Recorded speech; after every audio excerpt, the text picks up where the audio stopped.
दोस्तों, स्वागत है आपका आज की बेहद बड़ी और महत्वपूर्ण खबरों में। आज हम आपको लॉकडाउन 5 व देश भर से जुड़ी सभी तमाम खबरों को जानने वाले हैं। इसीलिए हमारे वीडियो में हमारे साथ अंत तक बने रहिए। चलिए इसी के साथ पढ़ते हैं आज की हेडलाइंस की तरफ, जहां आप आगे देखेंगे पाबंदियों का नहीं किया पालन तो लग सकता है लॉकडाउन 6.0। जानिए किस जगह लग सकता है लॉकडाउन 6.0। साथ ही पीएम किसान योजना की नई लिस्ट जारी। जाने 6,000 रुपये सालाना पाने वाले में आपका नाम आया या नहीं। जानने के लिए बने रहिए हमारे साथ वीडियो के अंत तक। इसके अलावा बिना लक्षण वाले लोगों को कोरोना संक्रमण के होने का बढ़ रहा खतरा, यूं रहे सतर्क। जानिए पूरी खबर। साथ ही देखेंगे रेलवे ने जारी किए नए दिशा निर्देश। जाने कब से शुरू होगी तत्काल टिकट की सुविधा। और चीन की चालाबाजी से चौकन्ना हुआ भारत, लद्दाख से अरुणाचल तक बॉर्डर पर बढ़ाई सेना। जानेंगे पूरी खबर। साथ ही साथ पतंजलि ने कोरोना की दवा बनाने का दावा, ठीक हो चुके हजारों मरीज। हर खबर को विस्तार से जानने के लिए बने रहिए हमारे साथ। लेकिन उससे पहले दोस्तों, वीडियो को लाइक जरूर करें। आपका एक लाइक करना ही हमारी मेहनत का फल होता है, तो लाइक करना बिल्कुल भी ना भूलें। बिना देर किए चलते हैं आज की सबसे पहली खबर की तरफ। पाबंदियों का नहीं किया पालन तो लग सकता है लॉकडाउन 6.0। जानिए किस जगह लग सकता है लॉकडाउन 6.0।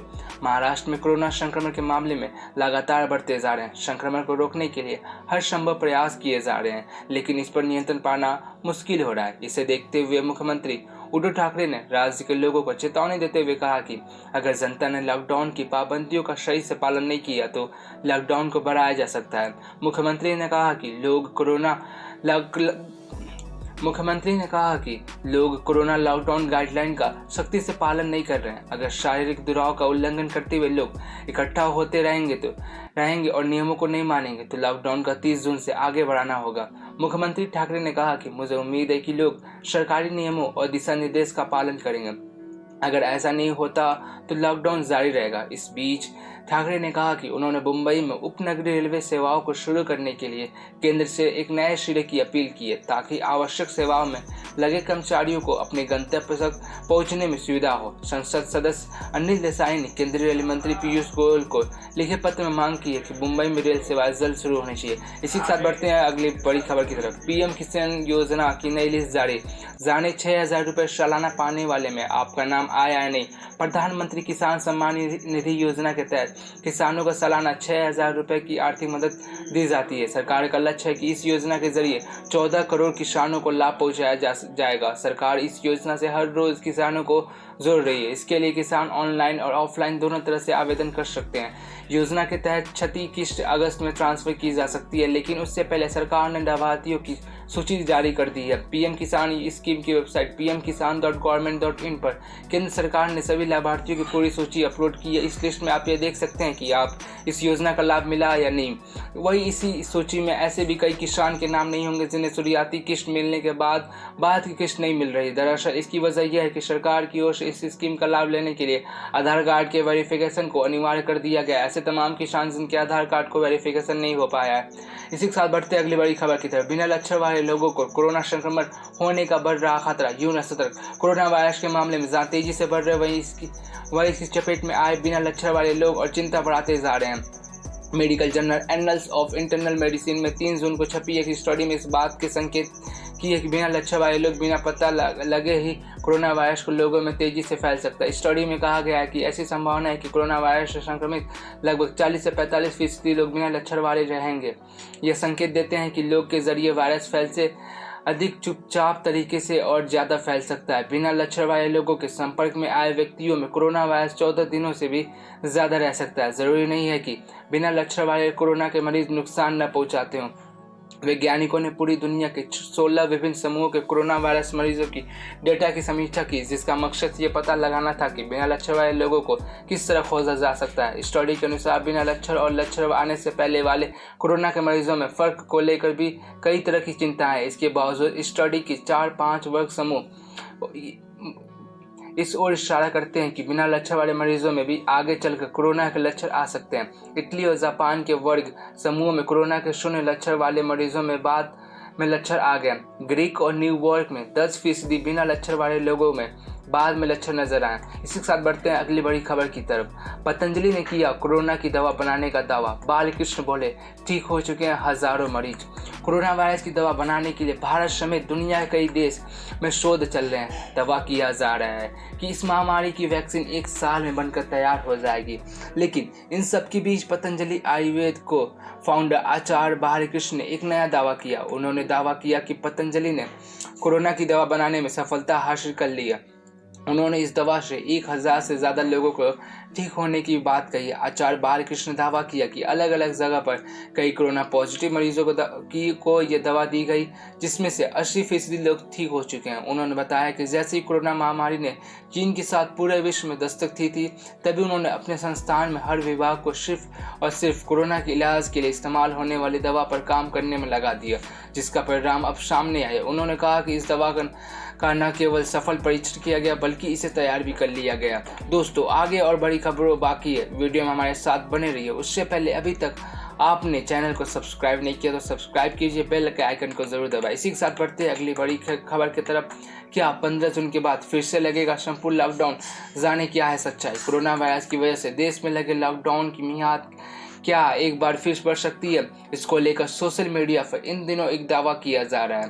बीते कुछ दिनों से एक मैसेज वायरल हो रहा है कि 15 जून से देश भर में दोबारा लॉकडाउन लग जाएगा। अब इस वायरल मैसेज की सच्चाई क्या है, यह हम आपको बताने जा रहे हैं। क्या वाकई देश में एक बार फिर लॉकडाउन लगने जा रहा है? आइए जानते हैं। बता दें कि सोशल मीडिया पर लॉकडाउन को लेकर किया जा रहा दावा सरासर गलत है।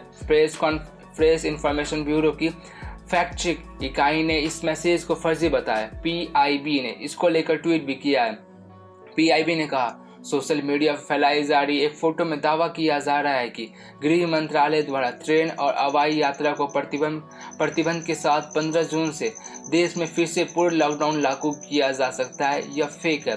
फेक न्यूज़ फैलाने वाले ऐसी भ्रामक फोटो सावधान रहे। इसी के साथ बढ़ते हैं अगली खबर की तरफ। रेलवे ने जारी किए नए दिशा निर्देश। जाने कब से शुरू होगी तत्काल टिकट की सुविधा। 1 जून से रेलवे 200 स्पेशल ट्रेनों का परिचालन कर रहा है। इसकी सामान्य टिकट की बुकिंग जारी है, लेकिन अब तक तत्काल टिकट की बुकिंग शुरू नहीं हो पाई है। अब रेलवे ने तत्काल टिकट सुविधा बहाल करने का निर्णय लिया। इस बाबत गाइडलाइन जारी कर दी है गई। इसके अनुसार स्पेशल ट्रेनों के तत्काल टिकट 29 जून से बुक होंगे। रेल मंत्रालय ने इससे जुड़ा आदेश जारी कर दिया है। इससे पहले रेलवे में 31 मई से 120 दिन पहले ट्रेन आरक्षण सेवा बहाल होने के साथ ही तत्काल टिकटों की बुकिंग का भी ऐलान कर दिया था। अब इसमें बदलाव किया गया है। दोस्तों, आपको बता दें, कोरोना काल में बिगड़ चुके आर्थिक सेहत को संवारने में लगी रेल का मानना है कि तत्काल टिकट बुकिंग से आमदनी में इजाफा होगा। हालांकि रेलवे के आरक्षण केंद्रों में काम करने वाले कर्मचारियों का मानना है कि तत्काल टिकट शुरू होने के बाद भी इसकी बुकिंग आम दिनों की तुलना में कम ही होगी। स्पेशल ट्रेनों में सफ़र करने वाले यात्रियों की संख्या काफ़ी कम है। काफ़ी सीटें खाली जा रही हैं। ऐसे में तत्काल टिकट का डिमांड कम ही रहेगा। उदाहरण के तौर पर पटना से रांची जाने वाले जनशताब्दी एक्सप्रेस में मुश्किल से 60% की बुकिंग हो रही है। दूसरी ट्रेनों में भी पहले की तुलना में कम यात्री सफ़र कर रहे हैं। इसी के साथ बढ़ते हैं आज की सबसे बड़ी खबर की तरफ। चीन की चालबाजी से चौकन्ना हुआ भारत। लद्दाख से अरुणाचल तक बॉर्डर पर बढ़ाई सेना। भारत और चीन के बीच सैन्य स्तर पर बातचीत के बावजूद तनाव अभी बरकरार है। चीन ने पूर्वी लद्दाख में वास्तविक नियंत्रण रेखा के आसपास अपनी फौज बनाई रखी है। इसे देखते हुए भारत ने भी अपनी सेना तैनात कर रखी है। चीनी फौज लद्दाख से लेकर अरुणाचल प्रदेश तक डटी हुई है, लिहाजा भारत ने भी इसके जवाब में बड़ी संख्या में अपनी सेना तैनात की है। सीमा विवाद को देखते हुए भारत ने इस इलाके में रिजर्व फौज भी भेजी है। सरकार के एक अति स्वीकृत सूत्र ने इंडिया टुडे को बताया कि लद्दाख में चीन ने जो हरकत की है उसे देखते हुए भरोसा नहीं किया जा सकता कि उनकी मंशा क्या है, इसका भी कोई पता नहीं। इन सभी स्थितियों को देखते हुए लद्दाख क्षेत्र में अतिरिक्त फौज लगाई गई है। केवल लद्दाख ही नहीं बल्कि हिमाचल प्रदेश, उत्तराखंड, सिक्किम और अरुणाचल प्रदेश में भी फौज की पूरी तैयारी है। भारत की ओर से कुछ ऐसी तैयारी अरुणाचल प्रदेश में भी है। यहाँ के ईस्टर्न सेक्टर में माउंटेन स्ट्राइक कोर को किसी भी हालात से निपटने के लिए तैनात कर दिया गया। सूत्रों ने बताया कि अरुणाचल के उस और चीन बिना किसी वजह फौज की संख्या बढ़ा रहा है, इसलिए बिना कोई मौका गंवाए भारत की ओर से कुछ ऐसी तैयारी अरुणाचल प्रदेश में भी है। यहाँ के ईस्टर्न सेक्टर में माउंटेन स्ट्राइक कोर को किसी भी हालात से निपटने के लिए तैनात कर दिया गया। सूत्रों ने बताया कि अरुणाचल के उस और चीन बिना किसी वजह फौज की संख्या बढ़ रहा है, इसलिए बिना कोई मौका गंवाए भारत भी फौजी गतिविधियां में कम नहीं छोड़ना चाहता। बता दें बीते 4 मई से LAC पर सेना की सक्रियता बढ़ी है, क्योंकि चीन कई दिनों से लगातार अपनी फौज भेज रहा है। अगर हालात बिगड़ते हैं तो सेना ने सुखने का 33 कोर, तेजपुर की 4 कोर और चती स्थित 17 माउंटेन स्ट्राइक कोर को तैनात रहने के लिए कहा। इसी के साथ बढ़ते अगली बार दिल्ली में एक बार फिर लग सकता है लॉकडाउन, अमित शाह से मिले केजरीवाल। दुनिया भर में कहर बरपा रहे हैं कोरोना वायरस की, आगे दुनिया पस्त हो गई है। बढ़ते मामलों ने लोगों को चिंता को बढ़ा दिया। इसी बीच खबर है कि सरकार एक बार फिर से देश की राजधानी में लॉकडाउन लगा सकती है। देश की राजधानी दिल्ली में बेतहाशा बढ़ते कोरोना संक्रमित मामलों को देख एक बार फिर सख्त लॉकडाउन लगाने की तैयारी चल रही है। दिल्ली में कोरोना के चलते बिगड़ते हालात और संभावित लॉकडाउन लगाने को लेकर दिल्ली के मुख्यमंत्री अरविंद केजरीवाल ने केंद्रीय गृह मंत्री अमित शाह से मुलाकात भी की। सूत्रों की माने तो देश में कोरोना का ग्राफ अनलॉक 1 में काफी तेजी से बढ़ा। अकेले दिन में 10,000 मरीज बढ़े हैं। बेकाबू होती स्थिति को देखते हुए दिल्ली NCR में एक बार फिर संपूर्ण लॉकडाउन लगाया जा सकता है। सूत्रों के मुताबिक दिल्ली के मुख्यमंत्री और केंद्रीय गृह मंत्री अमित शाह की मुलाकात के बाद यह चर्चा आई है कि दिल्ली को पूरी तरह लॉक किया जाने की चर्चा है। हालांकि अभी आधिकारिक तौर पर इसका कोई ऐलान नहीं हुआ है। इसी के साथ बढ़ते हैं अगली बड़ी खबर की तरफ। जानवरों को पर क्लिनिकल ट्रायल सफल, बस कुछ दिनों में मिल जाएगा कोरोना का इलाज। कोरोना वायरस से जंग लड़ते हुए पूरी दुनिया के वैज्ञानिकों को लगभग 5 महीने से ज़्यादा हो चुके हैं। कई देश ने ऐलान किया कि कोरोना वायरस का टीका खोज लिया गया। इसी बीच अमेरिका के बहुराष्ट्रीय दवा कंपनी जॉनसन एंड जॉनसन ने जानकारी दी है कि कोरोना वायरस से लड़ने के लिए उनका बनाया टीका अब पूरी तरह से तैयार हो चुका है। कंपनी की ओर से जारी बयान में बताया गया है कि नए टीके के फेज 1 और फेज 2 के ट्रायलों के आंकड़ों की समीक्षा जारी है।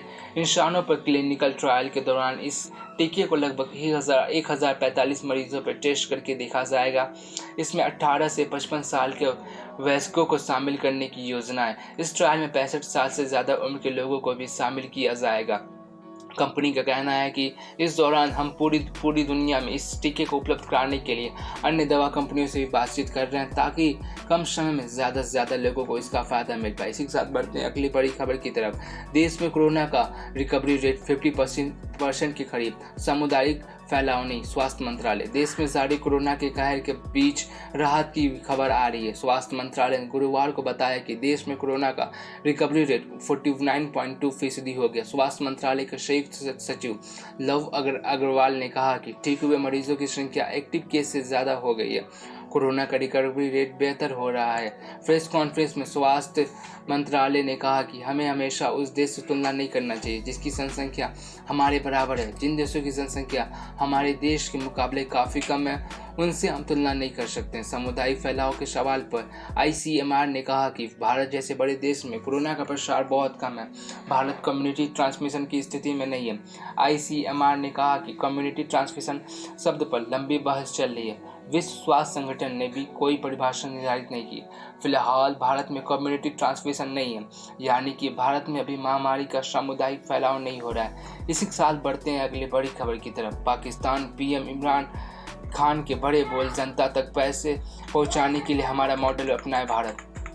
कोरोना वायरस के संकट से जूझ रहे पाकिस्तान के प्रधानमंत्री इमरान खान ने गुरुवार को एक ट्वीट किया। एक रिपोर्ट का दावा करते हुए इमरान खान ने लिखा कि भारत में 34% परिवारों को अगर अगले एक हफ्ते आर्थिक मदद नहीं मिली तो संकट पैदा होगा।